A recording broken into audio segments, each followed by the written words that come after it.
Hi మామ, work out ఎందుకు చేయాలి అనే దానికి నేను ఒక క్లారిటీ ఇస్తాను మామ. మీరు ఫిట్గా ఎందుకు ఉండాలి, వర్కౌట్ ఎందుకు చేయాలి అనేది ఒక వీడియో చేసిన, అది మ్యూట్లో పడిపోయింది. ఇప్పుడు మళ్ళీ ఒకటైతే ఇస్తున్నా. వర్కౌట్ అనేది ఎందుకు చేయాలని అంటే, ఇప్పుడు మినిమం ఇప్పుడు నేను ఒక ఏజ్ 20 ఇయర్స్ అంటే 20 ఇయర్స్ ఉంటే ఒక 15 to 10 ఇయర్స్ వర్కౌట్స్ కానీ ఏదైనా ఫిజికల్ యాక్టివిటీస్ చేస్తే నీ మజిల్ అనేది గ్రో అవుతుంది అనమాట. ఒక 70% మజిల్ గ్రో అవుతుంది.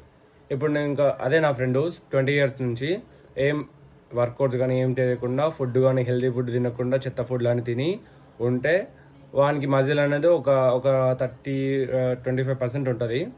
తర్వాత వానికి ఫ్యూచర్లో ఒక 40 ఇయర్స్ తర్వాత ఆడు నడవాలన్నా పరిగెత్తాలన్నా ఏది చేయాలన్నా వానికి ఆయాసం వస్తుంది అన్నమాట, ఏం చేయలేడు.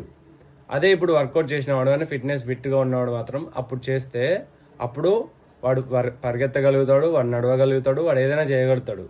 వాడు ఫిజికల్ యాక్టివిటీస్ చేసిండు కాబట్టి వానికి మజిల్ అనేది ఉంటుంది, తగ్గుతూ వస్తుంది అనమాట. మన ఏజ్ పెరుగుతూ కొద్దిగా మజిల్ అనేది తగ్గుతూ ఉంటుంది అనమాట. అప్పుడు మనకు పనికి వస్తుంది అనమాట. అందుకే మజిల్ అనేది పెంచుకోవాలి, హెల్తీ ఫుడ్ తినాలి, చెత్త ఫుడ్లు తినొద్దు మామ. ఇంతే మామ క్లారిటీ. వర్కౌట్ ఇందుకే చేయాలి.